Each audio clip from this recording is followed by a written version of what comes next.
చామంతి కాలేజ్‌కి వచ్చే లోపల ప్రేమ్‌తో కలిసి దిగిన ఫోటోలన్నింటినీ కూడా చాలా అసభ్యంగా కాలేజీ గోడలపై అంటించేసి ఉంటారు.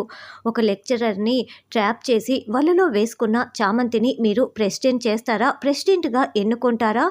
చామంతి మోసగత్త మనుషుల్ని ట్రాప్ చేస్తుంది. లెక్చరర్ అని కూడా చూడకుండా వల్లో వేసుకుంటుంది అని ఆ పోస్టర్ల కింద చాలా అసభ్యంగా రాసి ఉంటారు. అది చూసి చామంతి చాలా ఏడుస్తూ ఉంటుంది. వెంటనే నిషా చామంతి దగ్గరికి వచ్చి, "ఏయ్! నువ్వు కావాలనే ఆ పోస్టర్‌లన్నింటినీ అంటించావు కదా!" అని నిషా నిలదీస్తూ ఉంటుంది. "అయ్యో! నిషమ్మ, ఆ పోస్టర్‌లకి నాకు ఎలాంటి సంబంధం లేదు. నేనెందుకు అలా అంటించుకుంటాను?" అని చామంతి ఏడుస్తూ ఉంటుంది.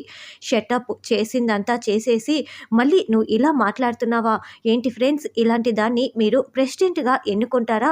ఓట్లు వేసి గెలిపిస్తారా? అని గుణ అందరిని నిలదీస్తూ ఉంటారు. లేదు, ఇలాంటి దాన్ని ప్రెసిడెంట్ చేస్తే ఇంకేమైనా ఉందా? మన కాలేజ్ పరువు ఏమైపోవాలి? అసలు ఇది ప్రెసిడెంట్‌గా నిలబడడానికే వీల్లేదు అని స్టూడెంట్స్ అందరూ అరుస్తూ ఉంటారు. దాంతో చామంతి చాలా ఏడుస్తూ పరుగులు పెడుతూ ఒక చోటికి వెళ్ళి పైనుంచి దూకి చచ్చిపోదామా అన్నట్లుగా చాలా ఎడ్జుకు నిలబడి గుండెలు పగిలేలా ఏడుస్తూ ఉంటుంది. అప్పుడే ప్రేమ్ చామ్ చామ్ అంటూ పరిగెత్తుకుంటూ అక్కడికి వచ్చి పిలవగానే బాబూ అంటూ చామంతి పరిగెత్తుకుంటూ ప్రేమ్ దగ్గరికి వచ్చి హగ్ చేసుకొని ఉంటుంది. ఇప్పుడు మళ్ళీ ప్రేమ్‌ని హగ్ చేసుకున్న చామంతిని ఎలా తిడతారు? అసలు చామంతి ప్రెసిడెంట్‌గా నిలబడుతుందా అన్నది రానున్న ఎపిసోడ్‌లో తెలుసుకుందాం.